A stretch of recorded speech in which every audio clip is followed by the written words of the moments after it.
may be able to begin teaching our young ladies sooner than expected. That was always a part of the FDMG program anyway. We always sought to include the girls once we got started with the boys. But because we have two separate schools, one of those schools could theoretically be the Girls Academy. Oh, that'd be wonderful. Man, that's a great thing. It's much needed in our, our communities, man. If more people could think about education and educating boys and young men, So what are some of the curriculum that you're going to have there? I mean, what kind of classes are you going to have? I know it's not going to be traditional classes, probably, but what are you going to have? Well, you're required to teach your math, your science, your language, your civics and history. I don't need to mention those. They're required. The FDMG curriculum hinges on 6 core curriculum: political and military science, understanding the world that we live in, and understanding the art of self-defense. Our young men will be trained in weapons, violent, as well as silent. They're going to get it all. They will be masters of self-defense. And then we have our agricultural and agronomical curriculum. We actually visited one of the oldest continuously owned pieces of black farmland up in Indiana a couple of months ago. I'm going to be working with them and other black farmers around the country to create a program, an agricultural science program that will make every young man at our school a walking, talking Dr. George Washington Parker. Then we also have an agronomical, a dietary and nutritional program where we're going to teach our young men the art of how to eat to live, understanding the nutritional content, how to combine food to get the maximum nutritional benefit, understanding why you shouldn't eat sugar, caffeine, high fructose corn syrup, understanding that there's a cycle to eating, that you shouldn't stuff your face all day, every time you eat. You lose enzymes that are essential to the maintenance of life. We're going to make sure they understand not only why you need to grow your own food, but how to eat that food after you have harvested it. There will also be a spiritual and astrological curriculum. The school itself will be an independent parochial academy, which means it has a dedicated religious component, a spiritual component, and that will be the system of Ifa, which is the Yoruba system of spirituality, which I ascribe to. But not only will they be limited to Ifa, they will be taught Dogon, they will be taught Kemet, they will be taught Khan, they will get Nation of Islam, Rastafari, gods and herbs. I want to expose our young men to all of the rich spiritual traditions that exist in the diaspora, but they understand that our foundation is Ifa. And then we will also have the science of the black man and the black woman, teaching our young men how to be leaders, how to be fathers, how to be husbands, how to organize black people, which is the most difficult thing in the world. And the 6th science will be the science of finance and economy. They're going to understand the stock market. They're going to understand real estate. They're going to understand multinational investments. They will know how to do their own business plans. And when they graduate from our school, we will provide them with their first small business loan to get started. Can I send my grandbaby there? Yeah. There's nothing in existence that comes close to the FDMG program. No one has what we're about to do. And then people ask me, well, why you want to open up a school? Why don't you do a homeschool? I'm not doing no damn homeschool because that's not my destiny. I wasn't sent here from my ancestors to settle for a homeschool. If you want to do a little homeschool, go do a homeschool. That's not me. Dr. Umar Johnson's calling on his life is to build institutions. I am a nation builder, and a nation builder means we must build institutions. We can't keep settling for homeschools because for me, that's a disgrace. Why is a $2 trillion people settling? A $2 trillion people has no business settling for homeschools. I'm not against homeschools. I think it is a good Band-Aid, but it's not a solution. And the reason it's not a solution is because the most important job of a school is not to teach. It is to socialize. That means the most important job of a school is to teach black boys how to work together for the benefit of the race. That's what they must be taught. If you got 1 million black kids being educated in 1 million different homeschools, where is the unity coming from? Where is the collective consciousness coming from? That's not African. That's individualism. Africanism is bringing them kids under the same roof and raising them as a family. And that's why I'm building a school and not no damn homeschool. However, I do want to build a virtual school. A virtual school will allow children who can't physically be at FDMG to tap into the classroom by satellite, visually, where they can be in the class, They can see the teacher, they can see the classmates, they can follow the lesson, and the classmates and teachers can see them, much like they do in colleges now with the distant learning, which is very different from cyber school. Cyber school, you're not in the class. You're simply being taught through an electronic program. So I want to build a virtual school for the children who can't physically be there. But we are currently scouting land in Delaware to build a small dormitory. So for parents who desperately need their sons at the school, not just in America, I'm a Pan-Africanist, but this is not just about America. This is about Africa. It's about South America. It's about the Caribbean. It's about Australia, Canada, and the UK. It's about all of our children. And for parents around the world who want to send their sons to FDMG but can't afford to relocate, they'll be able to send them to us, and they can live with the brothers in the dormitory. That's the long-term goal. But that won't be ready for about 5 years. The immediate goal is to get the school open and ready for learning. I'm hoping August 21st, 2020, but if we got to push it to August 21st, 2021, so be it. At this point, it doesn't matter when it comes. I just need everybody to know it's coming. Mm-hmm. Now, what's the process? Got the building. The building is half the battle, and we own it. That's just a matter of when, not if. Mm-hmm. Now, Dr. Umar, how do you go about selecting your teachers? You know, what qualifications? They're going to get interviewed. We have right now over 3,000 applications. Right now. Okay. I have 3,000 resumes from across the world, which means I would have I would probably have the most historically diverse teaching staff in the history of independent schools in the world. And I'm doing my research right now because I believe the Frederick Douglass Marcus Garvey Academy is the first school in the modern history of African people where monies came from every black community on earth to purchase it. I don't know of another school that was purchased by the people with money from Africans from every single continent and country. We may be the first ever in history to do that. Now, with regard to the teachers, there will be 3 interviews. There will be a cyber interview, okay? So I can see them and my team, we can see them and we'll interview them that way. And then there will be a face-to-face interview for those who make that cut. So if you make the first cut, you have to come to FDMG and get interviewed, and then there will be a final round interview for us to finalize the staff that we're going to be choosing. Wow. You cannot be sexually confused. You cannot be dating an alien. If you're sexually confused or dating anything other than an African, you cannot be a role model for our kids. Mm-hmm. So you must be a Pan-Africanist. There can't be no Jesus. I don't mind if you're Christian, but if you got a white Jesus, you can't work in my school. We're trying to change the consciousness. And so I have to really weed through those applications. I got to really weed through because I know that the FBI and the CIA and self-hating coons are going to try to infiltrate my school through my staff. They're going to send somebody in whose job is going to be to try to destroy us from the inside. I already know that because an independent school is like an independent nation, and there's always spies working for the enemy. And we know that there's more Negro spies than any other group in history. Right, and we'll sell out each other in a minute. Yeah, in a hot minute. And they will love to sell me out because I'll be the first one of my generation, and the only one in the conscious community today to build an institution. I'm the first one to go from talk to real institution, especially within my age group. So there's a lot of jealousy and envy there because you're talking about the most requested scholar in the world, Black, which I've been for 10 years. Nobody's even close, including your mainstream scholars. Nobody is asked to come and engage our people around the world as much as Dr. Umar Johnson. Nobody is even close to the amount of requests that I get to speak around the world, which is probably unprecedented. You'll probably have to go back to Marcus Garvey to get this type of love, which is somewhat of an unfair comparison because Dr. Khalid Abdul Muhammad didn't have the benefit of social network. Neither did Dr. King, neither did Malcolm, neither did Huey, and I'm sure if they did, they would have probably exceeded me because I can't fill those shoes.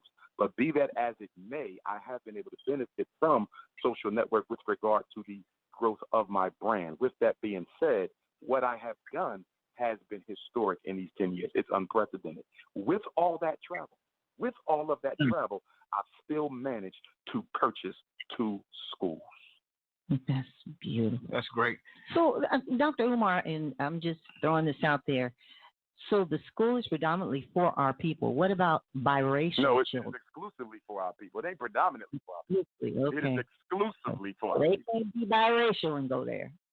Well, biracial from my Pan-Africanist platform, which is the same Pan-Africanist platform of the Honorable Marcus Garvey and every father of Pan-Africanism, we have always, every last one of us, from Patrice Lumumba to Kwame Nkrumah to Thomas Sankara to Amilcar Cabral to Alexander Crummell to John Brown Russell to Huey Howard Garnett to Bishop Turner to Martin Delaney, we have always considered mixed-race Africans to be African. I don't have an issue with a biracial African at all. I have heroes that were biracial. Booker T. Washington was biracial. There's significant evidence to suggest that Nat Turner was the product of a rape by the slave master. So some of my greatest heroes were mixed race. I don't have an issue with mixed race African. I judge all Africans. Whether you got one black parent or two black parents, you judge by the same standard. And that is, do you think and act like an African? That's what matters. You can say Clarence Thomas. He's a blue, black, purple, unmixed Negro, and is one of the biggest coons in American history. So I don't get caught up into she only got one black parent. If your mother African or your father African, you African, as long as you identify and uphold the honor of your race. Amen. Which is so important. So important. Well, hey, man, we're going to take a little short break right quick. We got Dr. Umar Johnson, on the air, and, man, he's coming on with it. So, hey, stick around, and we're going to be right back, okay? All right. All right. We'll be right back, so stick around.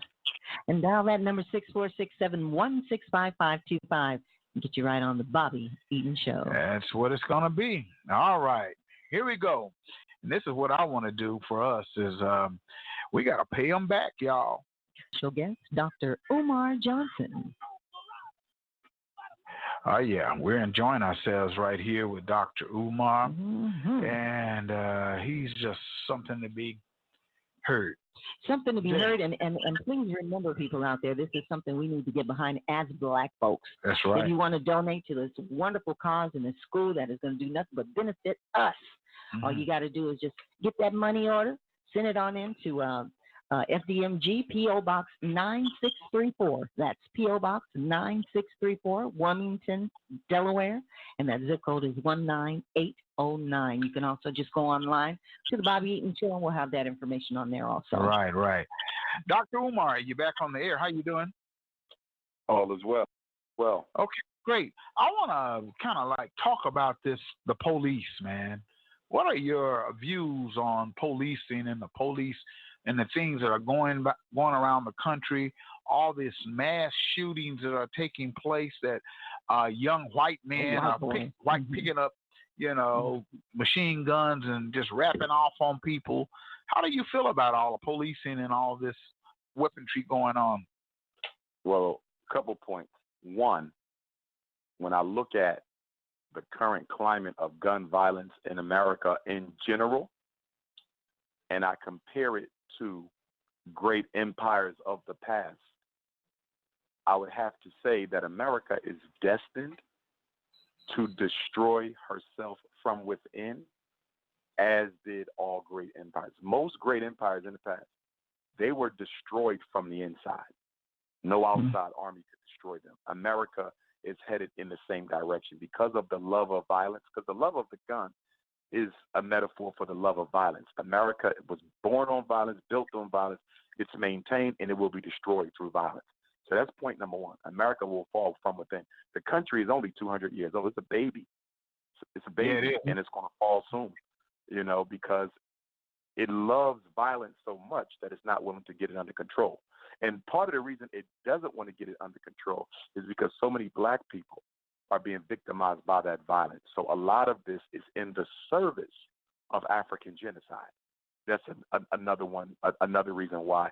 See, the reason America loves the right to bear arms is, number one, if every citizen in your country is armed, no foreign invader can ever destroy you.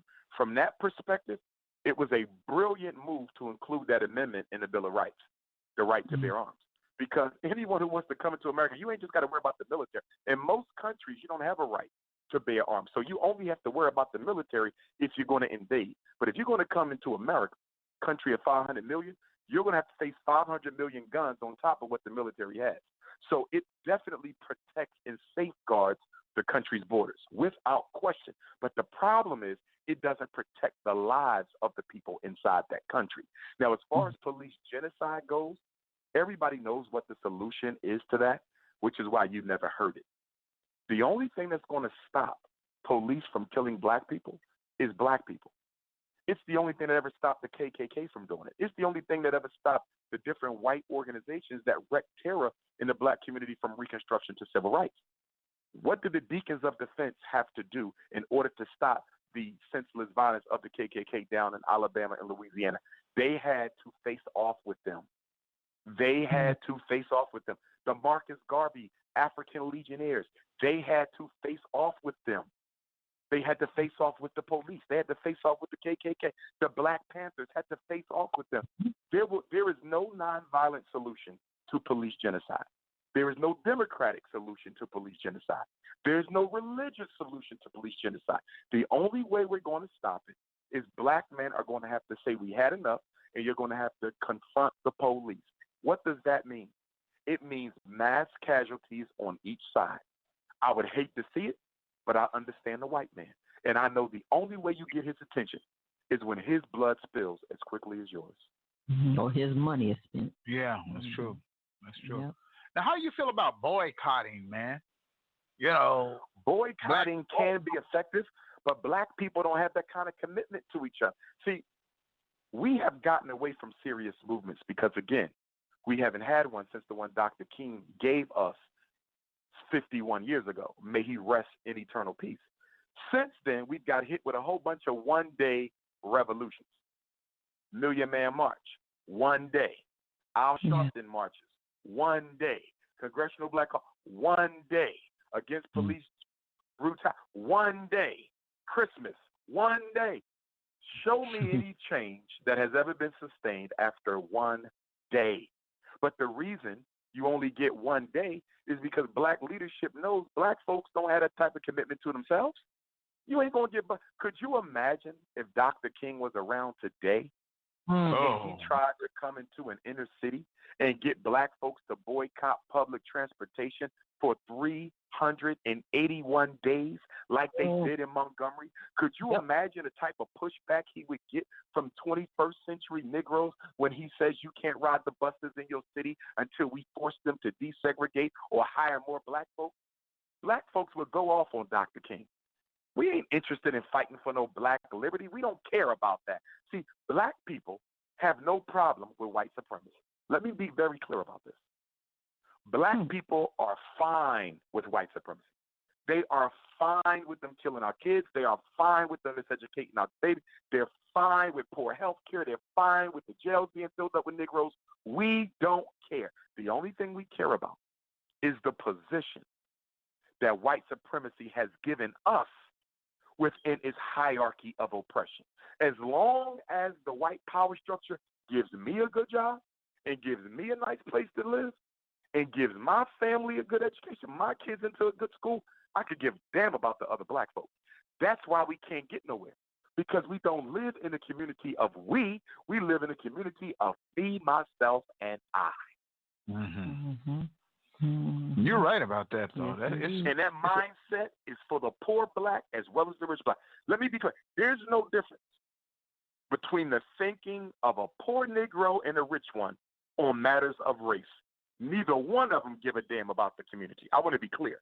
It only looks like the poor black cares more because he talk all that community in saving black folks until he gets offered a job, until he gets elected to office, until he pastors a church. And then all that black liberation theology goes out the window. And why is that? It's easy to be a black activist when your ass is broke. It's always easy to scream black power and wave the red, black, and green flag when you ain't got nothing to lose. But what happens when a power structure makes you an offer you can't refuse? A job, a house, better education for your children.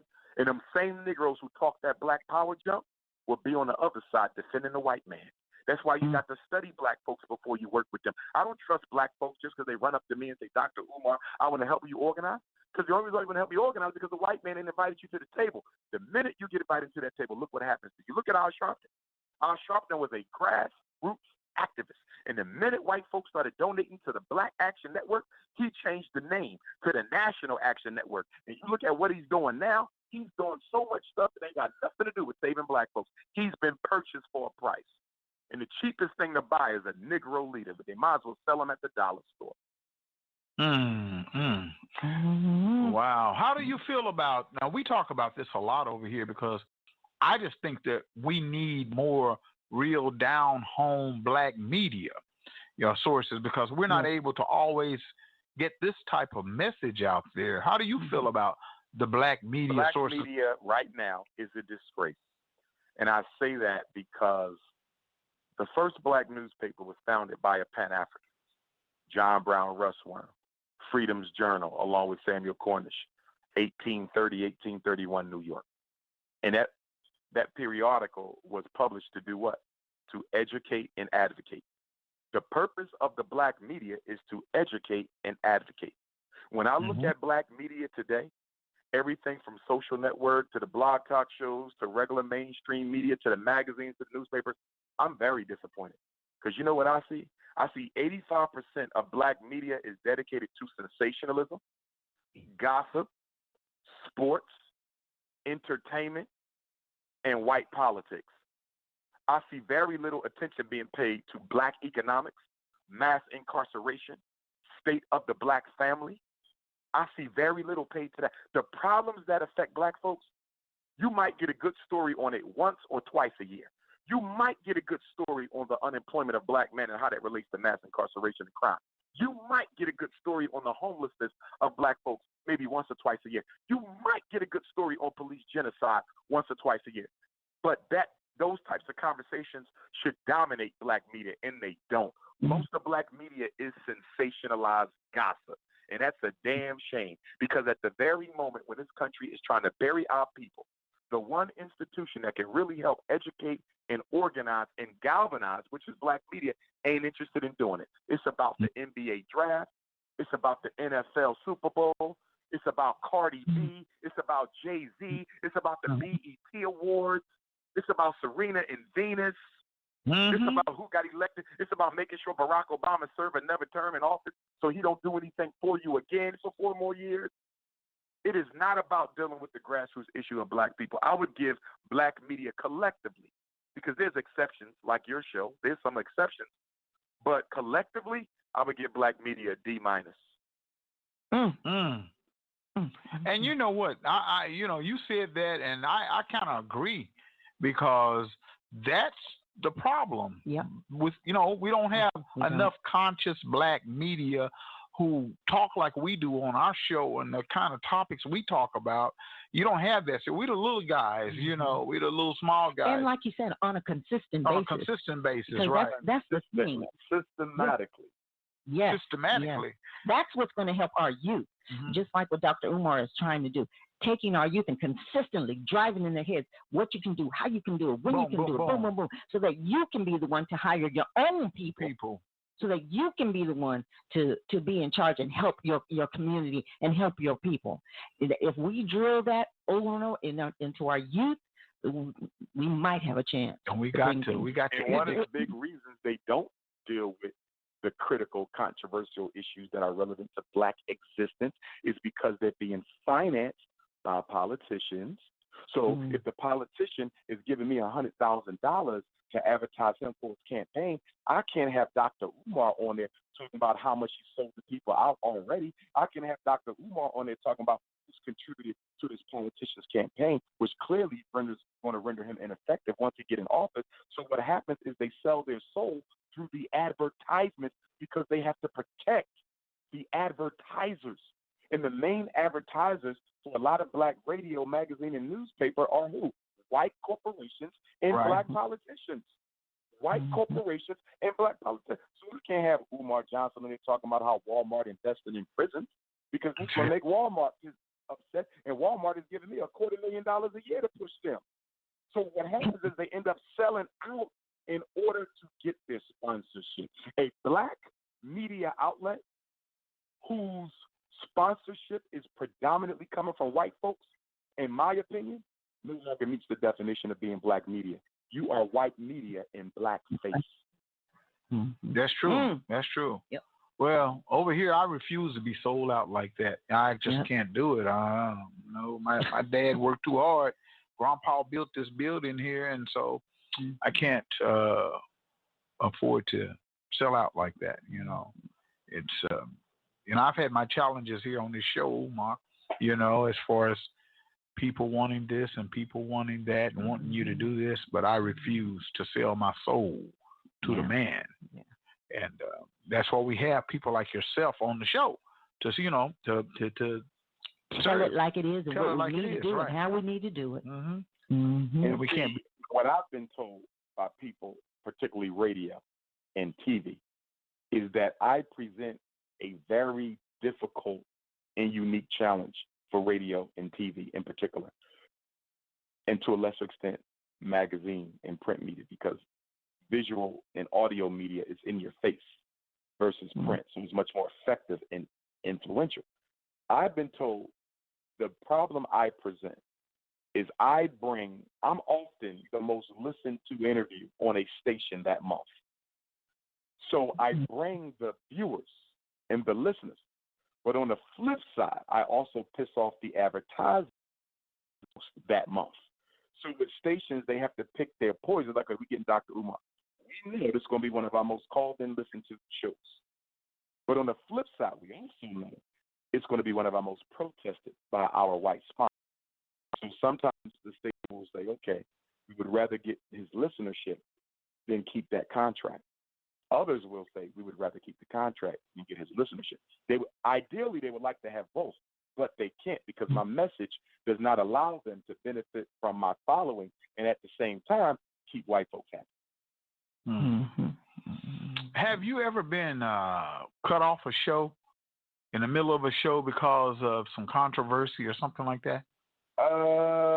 Probably less than a handful. It's happened, but it's been less than a handful. Yeah. What about normally they'll try to blame it on a technical difficulty. Oh, okay. Yeah. Well, Dr. Umar, which is why I try to adjust my message to the climate and content of a particular show. So, for example, when I went on News One Now, when I go on Tom Turner, Ben Smith, Roland Martin, other types of mainstream sort of platforms, I don't go in as hard as I would go in with you guys because your platform is more liberal than theirs. They're very much controlled and dominated by white folks. So if I don't bridle the message to some degree, it won't get heard. So if I go on a Breakfast Club and I do one of these interviews on a Breakfast Club, they never publish that. So I can toe the line, but I can't go past it. So I always, even when I speak at the university, the lecture I give at the university isn't the lecture I give at the church. I can be a little bit more freer in the church than I can at the university. And the lecture I give in the church ain't the one I could give in the community. If I'm at the community center, I can really stretch out. No holds barred. When I go to the church, I got to take it easy on white Jesus because some people will misinterpret my criticism of white imagery with political or religious doctrine. I don't have a problem with Christianity. I got a problem with the images y'all using. You see, so I always adjust my message to who I'm teaching. Umar, were you able this year to do your tour, your unapologetically African tour over to the motherland? Not the college tour. I wasn't able to do it this year. I'm going to try to do it next summer. And once we get to school, we're on several of them every year because we need to do them for our own students, but I also want to allow other African boys and girls to benefit from that tour. It's the thing that I love the most, to do that college tour, college and consciousness tour, because we take them to different universities, but then we also take them to different historic and sacred sites of our people. So we'll go to Harriet Tubman grave, Frederick Douglass grave, Harriet Tubman house, Great Blacks of Wax, Benjamin Banneker home, Nat Turner Lane, places that they never been and they never get a chance to go to again. So we'll do that, and then we'll go to the HBCU. Most HBCU tours only do colleges. They don't do the Black experience. We do the Black experience plus college. So it's and I'm the tour guide. So they're getting it straight from Dr. Umar, no filter. It's life-changing. So I'm definitely going to be doing one next spring. But what I'm working on for this fall and winter, I will announce I'm working on one for adults because I've had so many adults hit me up and say, Doc, I want to go on one. I mean, I'm past college. I'm not going to college, but That's what's fun about history. I would like to visit these colleges and learn about how they got started and what they have to offer. And I want to go to Nat Turner Land. I want to go to the Great Blacks in Wax. I want to go to the Frederick Douglass Home. You know, so I'm putting together it'll be a week-long tour for 18 and older. It'll be for adults. So if somebody want to bring their wife, you know, wife want to bring the husband, bring the children. It could be for any age, but it'll be, you know, primarily for the adults. But we will allow some children, and this will be an opportunity for adults to just kick back and get that experience too, because a lot of people never got that growing up. They were never taken to these places. They never even knew that they were still being kept or that these things even happened. And it's our obligation to show them. So I'm working on the adult tour as well. That's good. Sounds good. Now I got another question for you. Now this is a big topic. How do you feel about and black women relationships, man? You know, because I see a division starting to happen amongst the family. So black males and black females are not just coming together anymore. Like I see a lot of dating outside their race starting to take place. How you feel about all that, man? Right. Well, it's all economically driven. Or should I say it's predominantly economically driven. The black community was led by two-parent households until 1970. You can check the statistics.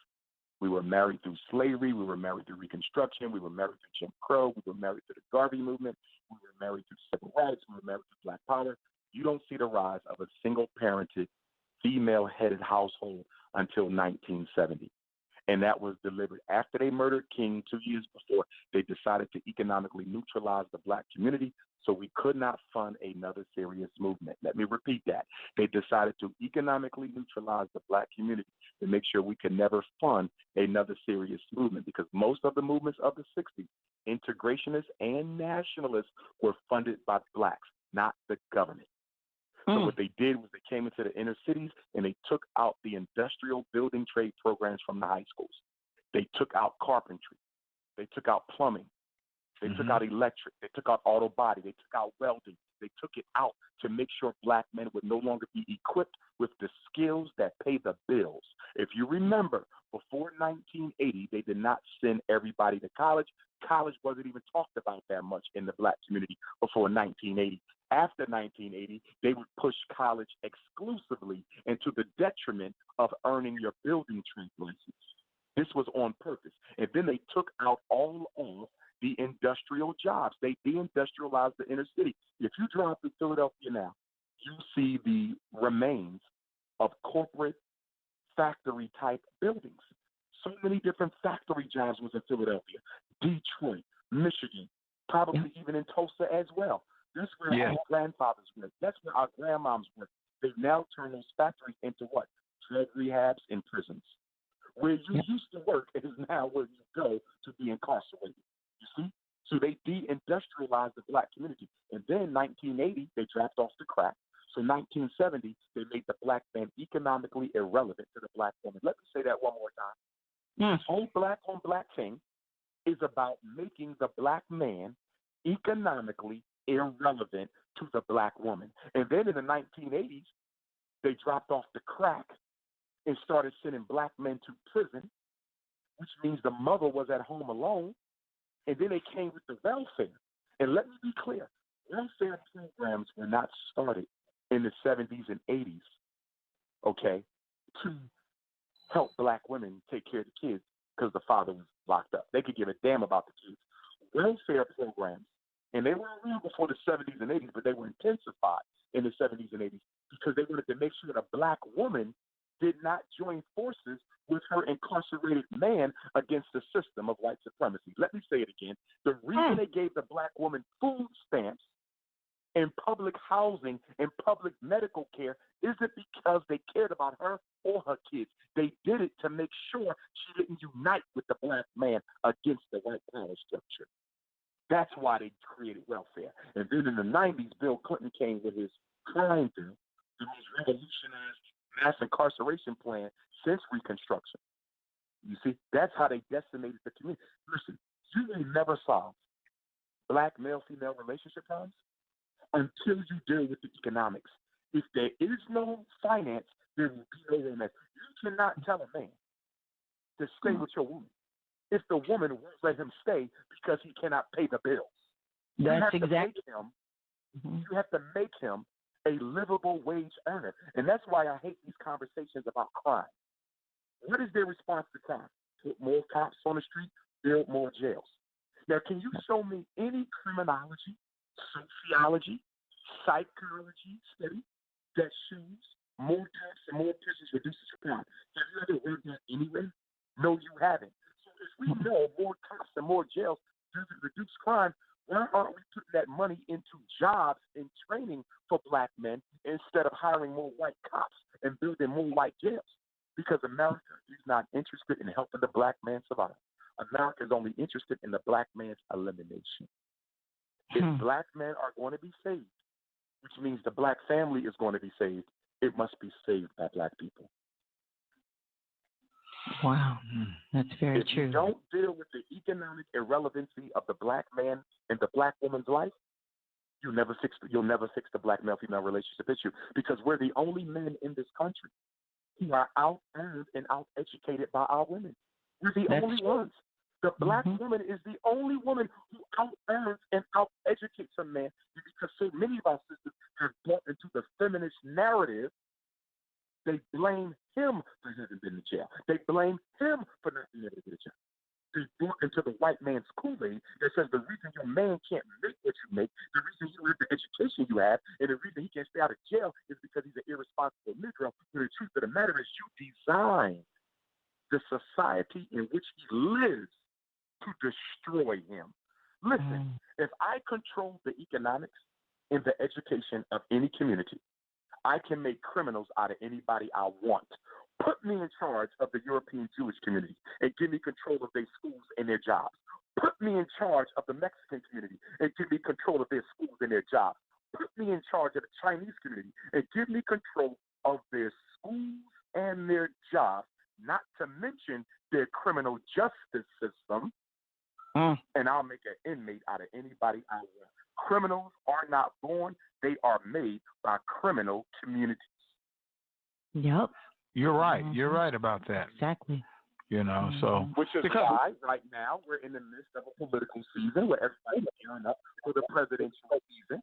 And everybody's asking about Corey, Kamala Harris, Bernie Sanders, Donald Trump, and Joe Biden, unfortunately lives in the same city where our school is going to be. And I'm telling people that I got 3 questions for all of them, and none of them are going to give me an answer. Question number 1, what are you going to do about police genocide? None of them have an answer. Question number 2, what are you going to do about black people having economic access to wealth? They don't have an answer. Number 3, what are you going to do about mass incarceration? They don't have an answer. Number 4, what are you going to do about gentrification? They don't have an answer. The problems that affect black people the most, none of your candidates, Republican or Democrat, have an answer. So I will be casting a vote. My vote. People got a cheap vote. See, when you walk into a store and the store don't have the type of food you want, you don't buy the food. You go find a store that got the food you got. And if you can't find it, you wait till you find the food you need. That's how Negroes do. When they go shopping for a president, they say, damn, none of these presidents are really what I want. But I've been told that if I don't vote, I'm disrespecting my ancestors. So I got to vote for somebody. Get the hell out of here. Your ancestors don't want you voting for people who ain't going to do nothing for you.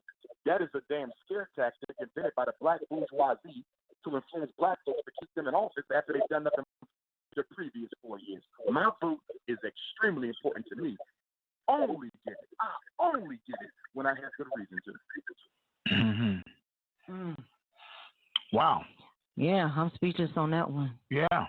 I've always been a firm believer that it's, especially this 2020 election coming up, we need to get out in droves. Well, let me ask you this. How you feel about Trump, Dr. Umar?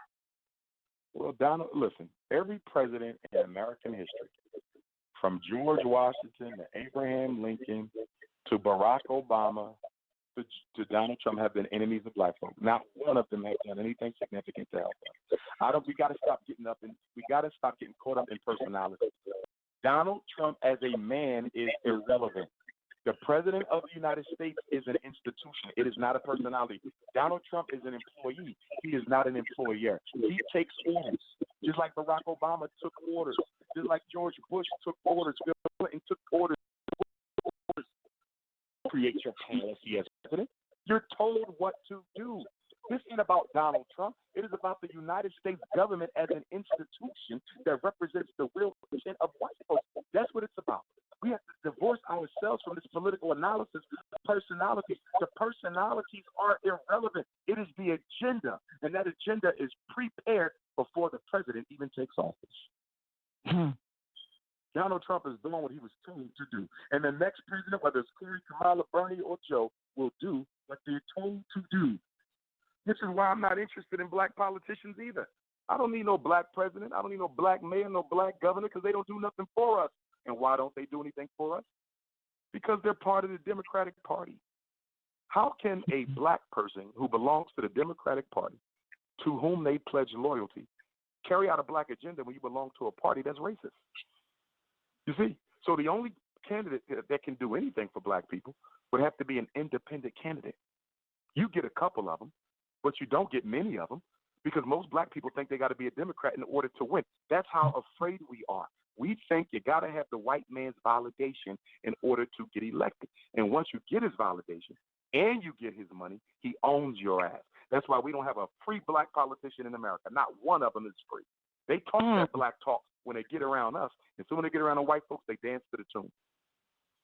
Are you not aware that there has been a direct inverse relationship between the amount of black politicians who get elected and the condition of black people? The more black people get put in office, the worse off we do. And that's why under Obama, we did the worst we did in 50 years. Under Barack Obama, every measure of black success went down. Everyone. Graduation went down. Business ownership went down. Mass incarceration went up. And everybody talking about how great of a president he was. If he was so great, why can't you give me one thing he did for black folks? I can give you 3 things he did for homosexuals. I can give you 3 things he did for illegal immigrants. I can give you 3 things he did for women. You can't give me one thing he did for black folks because Barack Obama was a white man's president, not a black man's president. And you know what's sad about it? We still can't see that even though he's out of office. Because black people have a policy of falling in love with politicians. That's why we need new political education. You don't fall in love with politicians. They are for sale. Politicians are commodities. You buy them, you trade them, you sell them. You don't fall in love with them. And that's why we can't never get nowhere because we got to like people in order to vote for them. You got to like them. That's what black people say. I'm going to vote for him because I like him. You don't know what his policies are. You don't know what his agendas is. You don't know his finance and his campaign. All you know is I like him. And because I like him, I'm going to vote for him. Now, the guy you don't like might be the one you need. The guy you don't like might be the one you need, but he's not attractive. He's not charismatic. He ain't got no swag, and he tells black people what they want to hear, and they don't want to hear that. So the person you needed never gets in office, and the person you didn't need will always win. And a lot of that comes from the fact that we are under a black Christian ethos domination. The black community is run by the charismatic preacher. So when we go to vote, we take that church energy into the voting box, and then we vote for the most charismatic candidate. And unfortunately, charisma is often a blessing bestowed upon those who are least deserving of it. So it's really controlled by the black church. Is that what you're saying? The black church. And then the black church will tell you they're not political. Well, if you're not political, can you please tell me you're the first stop for the mayor's race? You're the first stop for the state senator's race? You're the first stop for the state rep? Why does every politician go to the church when they're running for office if the church ain't political? Because the church is the most political institution in the black community. Listen, if you in Chicago, let's take Chicago, Detroit, Philly, same thing in Tulsa. There's probably 4 black megachurches that control who gets in office every single term. 4 black megachurches dictate the whole political machine. 4 of them. In predominantly black communities, there's going to be 4 black megachurches. Sometimes there's only 2 of them. Sometimes there's only one. And if you get the blessing of that pastor, he has the influence amongst his congregation to get you elected, even if you ain't got one single agenda item in store for black folks. That's how critical the black church is to the political process. And that's why you don't see black churches involved in anything relevant and meaningful to the black community, because they are financed by politicians to stay out the way. Can you name a church in Tulsa that's at the forefront? I didn't say involved. I said at the forefront of mass incarceration, fighting against that, at the forefront of miseducation, at the forefront of fighting against gentrification, at the forefront of fighting against police genocide. You can't name a church that's at the forefront of that at all. Why? Because they're being paid to stay out of the way. The black church has become the devil's workshop. So what can the black church do to change all that? Is that to change the narrative? They're not going to change because the black church is led by people who know that they won't be forced to do anything. And the black church is composed of people who think they got to wait on God to change everything. Let me say that again. The black church is led by people who know that they will never be forced to do anything. And the black church is comprised of people who are waiting for God to do everything.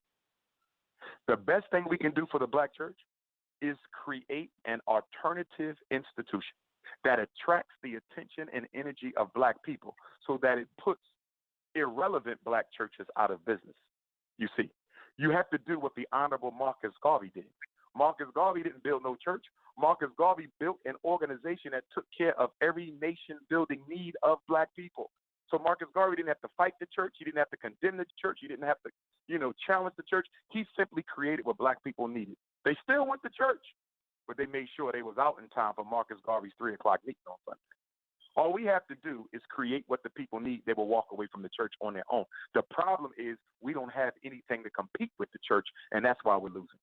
And I tell this to the black conscious brothers. I say, y'all keep talking about the church, but none of y'all have built an institution that can challenge the church. And until you stop talking and start building, the church will always have a dictatorship over black loyalty and black votes.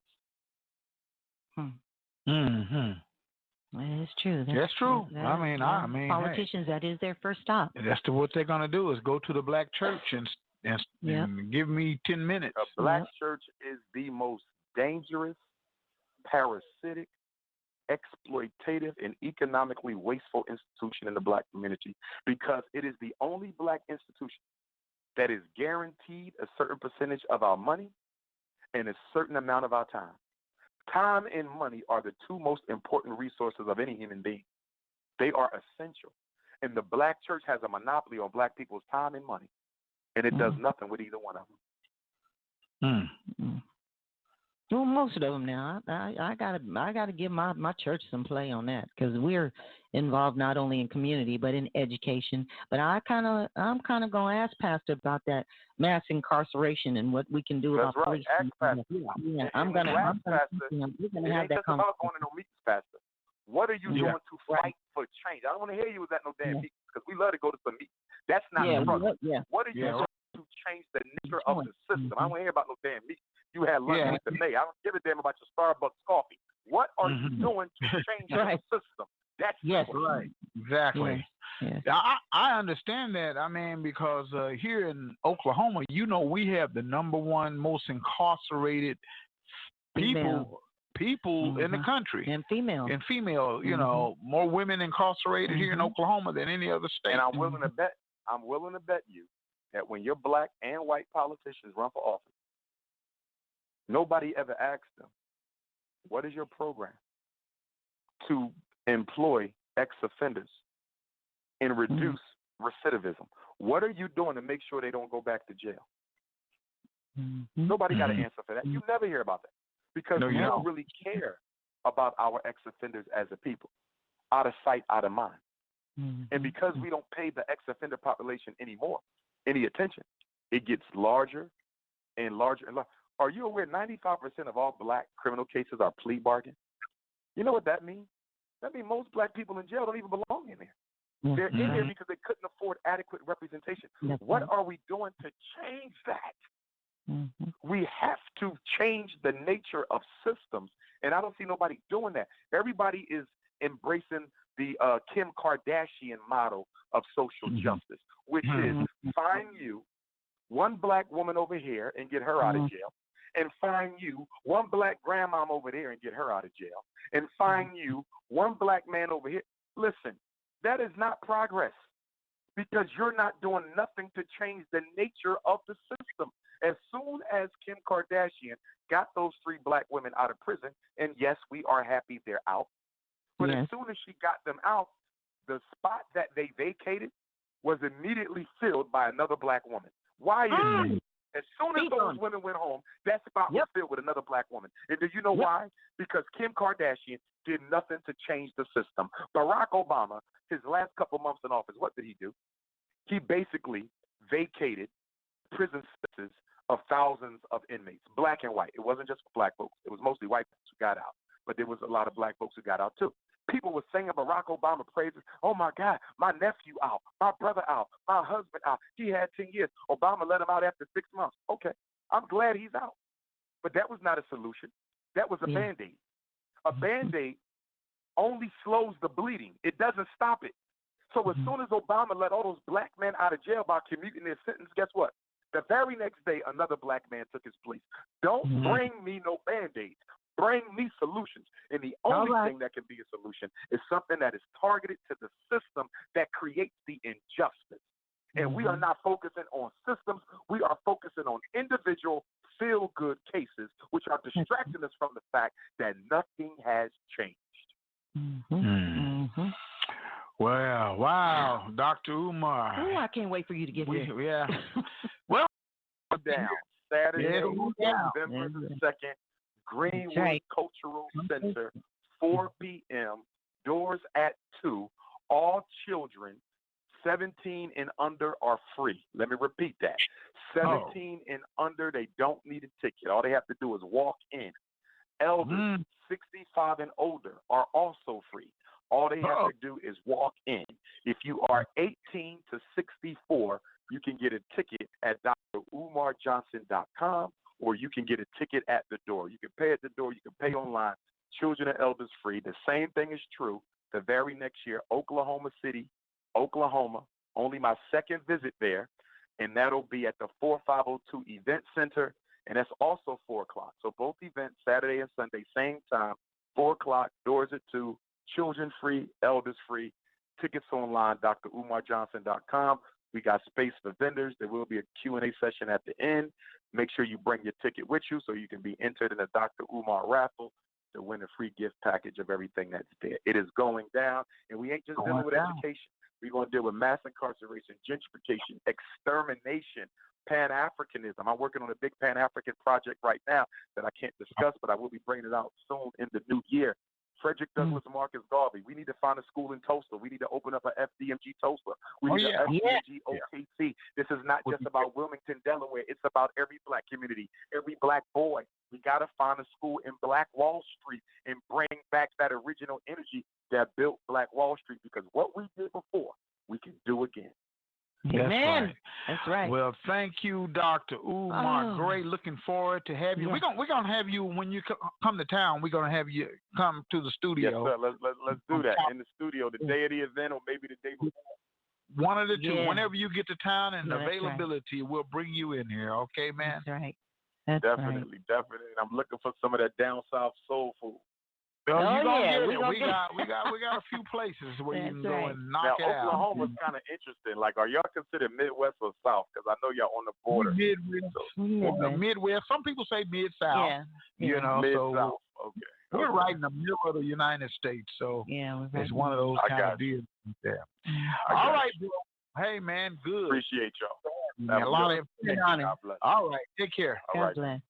All right, send them blessings. Oh, I just cannot wait. That's Dr. Umar Johnson. Some good food. Good food, good wisdom. Yeah. Here on the Bobby Eaton Show, you know. So we want you guys to participate. Come out to the Greenwood Cultural Center, like you said, November 2nd. You know, doors open at 2. Yep, doors open at 2. Children from young all the way up to 17 are free, and our elders, 68 and above. 65. 65 and above. Yeah, 65 and above. Okay, 65 and above. Yeah. Free. It's going to be on and popping. It's going to be on it. Oh, it's going to be much. It'll be a lot of them. Yeah. Well, you've been on the Bobby Eaton Show, where we tell our stories our way every and Friday, 6 Mhm. p.m. Central Standard Time. Saturday. Saturdays, what, 12 to 2? Yep, noon to 2. And don't Boy. forget tomorrow to tune in because we got the Juice. Juice Young Radio people Show. That's right, young people doing radio. That's where it go. Mm-hmm. All right, until the next time, we want you to have a good one, okay? It's time for the Bobby Eaton Show, giving you information you'll want to know, speaking on issues affecting us all, and It'll be, it's all good. Hey, this is your play. You play whatever you want to play.